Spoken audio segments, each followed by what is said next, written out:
እንግዲህ ፍርድ ቤቱ ከእናት ጋር በተያያዘ ጥፋተኛ ናቸው ብሎ ልክ ሰው ነች።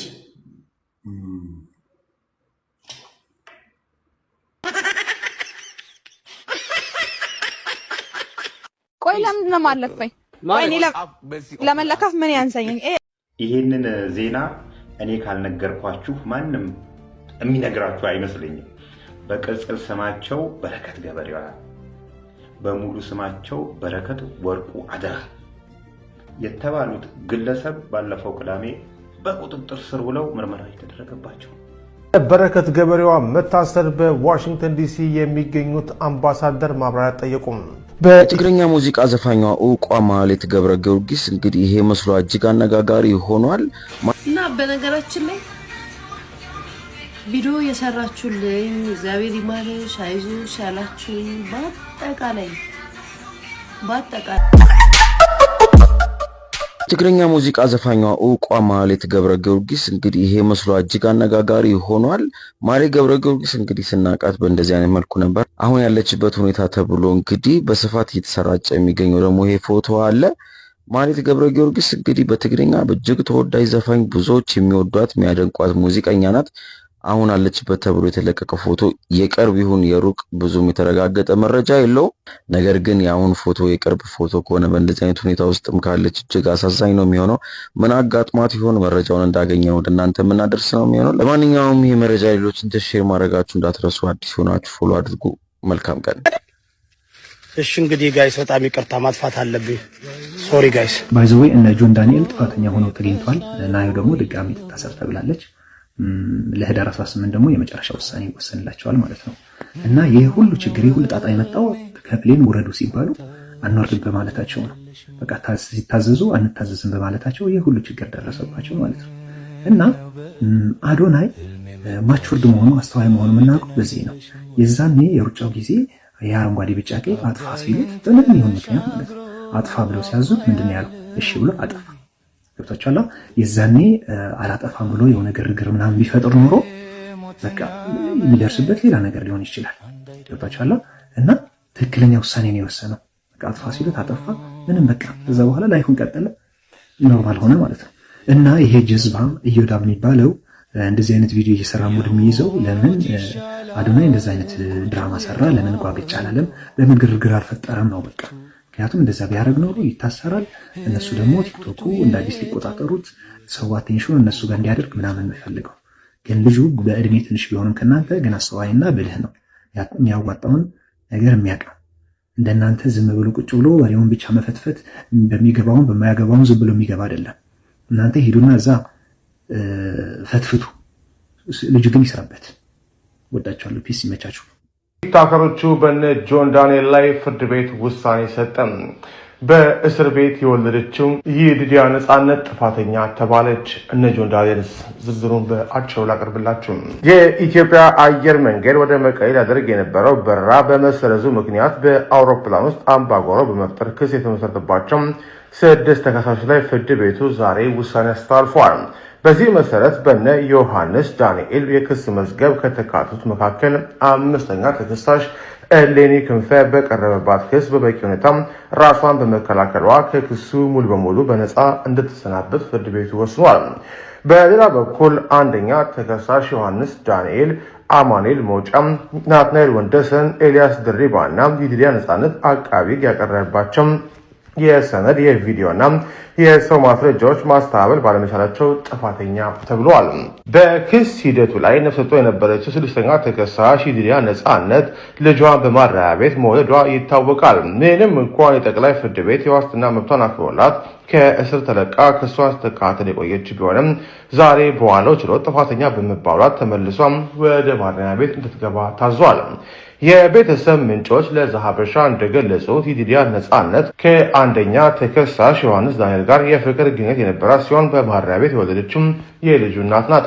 በተጨማሪም አንደኛ ተከሳሽ ዮሐንስ ወይም ጆን ዳንኤል ከረብሻው ክስ በተጨማሪ በቀረ በሶስተኛ ክስ ማለትም የኮምፒውተር አዋጅ በመተላለፍ ከአየር መንገዱ ጋር በተያያዘም የስም ማጥፋት ወንጀል በመፈጸሙም ጥፋተኛ ተብሏል።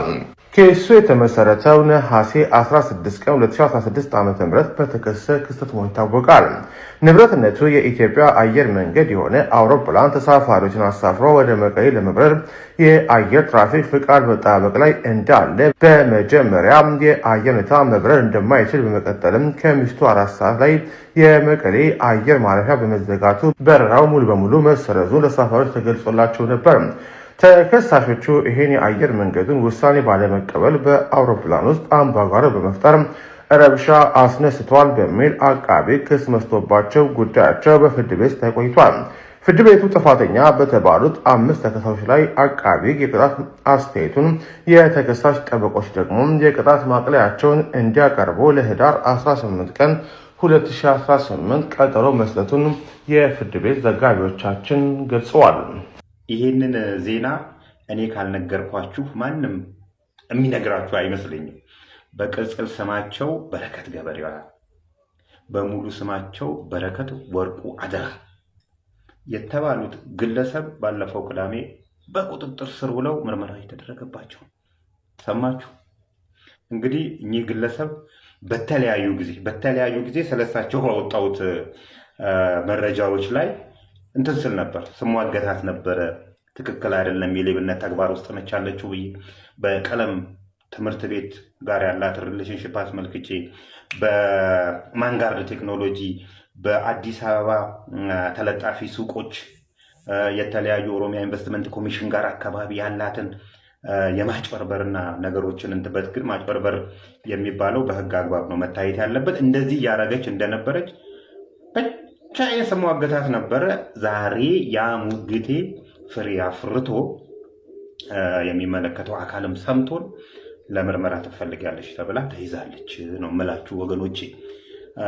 በዚህ አጋጣሚ ማስተላለፍ ለእናንተ በተለይ ለተበላችሁ ሰዎች፣ በእሷን ጨምሮ በተለያዩ ሰዎች የተበላችሁ ሰዎች መፍራት መፍትሄ አይደለም በፍጹም። ተበልታችሁ የምትፈሩ ከሆነ ሌላ ሌባ እየፈጠራችሁ ነው እንጂ ያላችሁት ሌቦችን በመቀነስ ሂደት ውስጥ ምንም ድርሻ አትወጡ። ስለዚህ መፍራት መፍትሄ ሊሆን አይችልም። እነዚህ ሰዎች የሚጠቀሙ ሳይኮሎጂ ግልጽና ተመሳሳይ ነው። ከተለያዩ የአገሪቱ ባለስልጣናት ጋር ፎቶ መነሳት ነው፣ ከዛን ማስወራት ነው። አብሮ እንደሚሰሩ አይሰሩም። ምንም የሚሰራ ሰው ባለስልጣን የለም እያልኳቸው አይደለም። ሁሉም አይደሉም፣ የሚሰሩ ሊኖሩ ይችላሉ።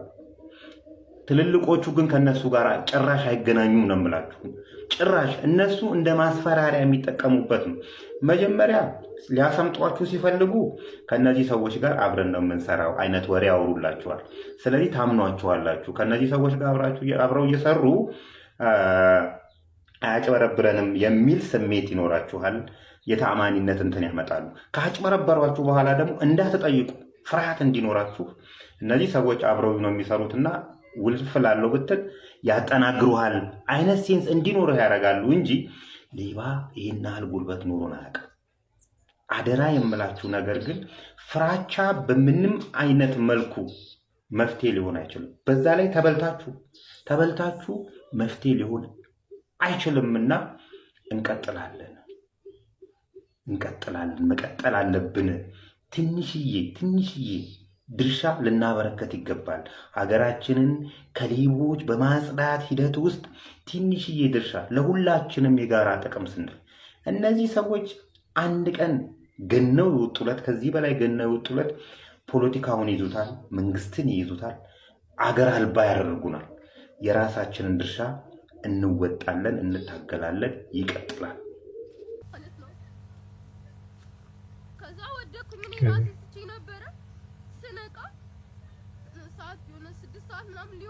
ሰብአዊነት ሰባዊነት የሚሰማችሁ ሰዎች በሙሉ ለሴት የምታስቡ ሰዎች በሙሉ ባካችሁ ይህንን ቪዲዮ ሼር፣ ኮፒ ሊንክ፣ ሪፖስት እያደረጋችሁ መርዳት ለሚችል ሰው ለሚመለከተው አካል እያደረሳችሁ እስከ ቪዲዮ መጨረሻ እንድትቆዩ በትህትና ጠይቃችኋለሁ።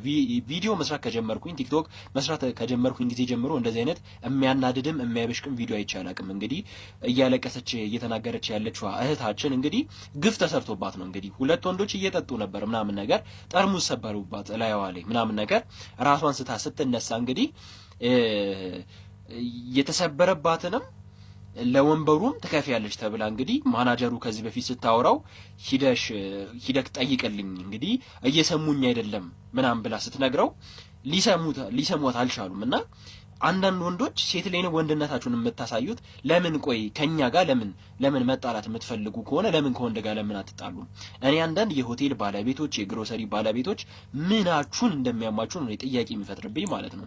እህት የላችሁም? ቆይ እናት የላችሁም? ሰው ለዳቦ ብሎ እንደዚህ ሲለፋ ሲደክም ላቡን ጠብ አድርጎ ሲሰራ እናንተ ሰው ላይ መጫወት ማላገጥ ምናምን ነገር። እኔ እህቴ ብትሆንና በቦታው ብትኖር ኖሮ እኔ እደፋችሁ ነበር ማለት ነው። የግድ ደግሞ እቺ ልጅ እህታችን መሆን አይጠበቅባትም በቻለው አቅም ማለት ነው።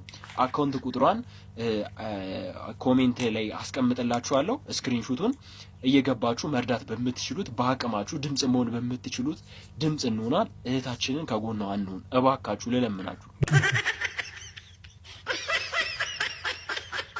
ቆይ ለምን ነው ማለፈኝ? ቆይ እኔ ለመለካፍ ምን ያንሰኛል? ምን ያንሰኛል? በሽተኛ በግድ ነው እንዴ? እንግዲህ ፍርድ ቤቱ ከእናት ጋር በተያያዘ ጥፋተኛ ናቸው ብሎ ብይን ሰጥቷል። በአንተ ባየው ልክ እናት ጥፋተኛ ሆነው አግኝታቸዋል ህጉን ለማክበር? ምክንያቱም የእሳቸው እውነታማ ነገ እንትን ሊኖር ይገባል። እንግዲህ ምን አለ መሰለ፣ ያው የእናት ነገር ይከብዳል። እናት አይደለም ትልቅ ሰው ነች።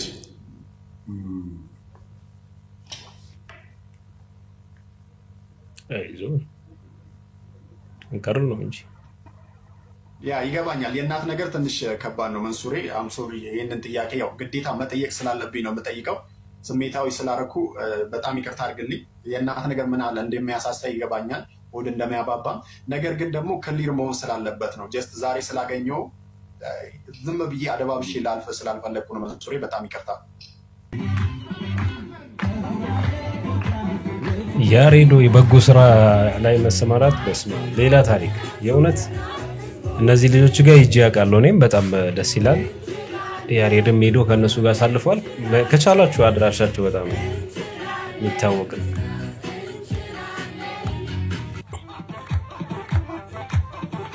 አብሯቸው ሲጨፍር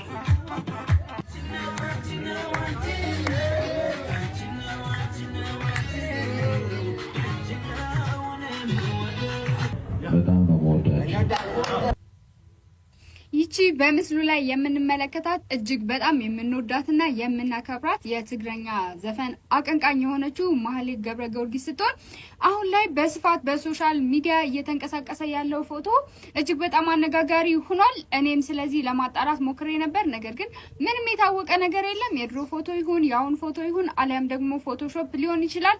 አዲስ ነገር ሲኖር ማሳውቃችሁ ይሆናል። ፎሎ ማድረግ እንዳይረሳ። እንዴት ናችሁ? ደህና ናችሁ ወይ? በስሜ የተከተሉ በጣም ብዙ የቲክቶክ አካውንቶች እንዳሉ አይቻለሁ እና አሁን ግን ለምን በራሴ የቲክቶክ አካውንት አልመጣም እያሰብኩኝ እና የራሴን የቲክቶክ አካውንት ከፍቻለሁ። ከዚህ በኋላ በዚሁ አካውንት ታገኙ ማለት ነው። ሌሎቹ ከዚህ ውጭ ያሉት ግን በፍጹም ይሄ አይደሉም። እንግዲህ በተለያዩ ቪዲዮዎች እንገናኛለን። ግብረ ሰዶም ነኝ። የምኖረውም ኢትዮጵያ ውስጥ ነው። ይሄው ስወለድ ጀምሮ የምወደው ወንድ ነኝ። ከወንድ ጋር ሴክስ ማድረግ ወዳለሁ። አለቀ። ይሄ ልጅ እንደዚህ ያደረገ እንቃወማለን፣ ግብረ ሰዶምን እንቃወማለን ምናምን ልላችሁ አይደለም የመጣሁት። ብቻ ይሄ ቪዲዮ እንዳይጠፋ የቻላችሁትን ያክል ኮፒ ሊንክ እና ሪፖስት አድርጉት። በጣም ቀላል ነው። ህብረተሰቡ ከመንግስት ጋር አንድ ላይ ቢሰራ ይሄ ልጅ የማያውቀው ሰው የለም። የሆነ ያለበት አካባቢ የሆነ ሰው ያየዋል። ያ ሰው ደግሞ እዚህ አካባቢ ነው ብሎ አንድ ሰው ቪዲዮ ቢሰራ ያ መንግስት ደግሞ ሄዶ ይሄን ሰውዬ የማያዳግም እርምጃ ቢወስድበት እንደዚህ አፋቸውን የሚከፍቱ ሰዎች ባልተፈጠሩ ነበር። ያኔም እንቃወማለን ምን ተከሰተ? ምን አደረገ?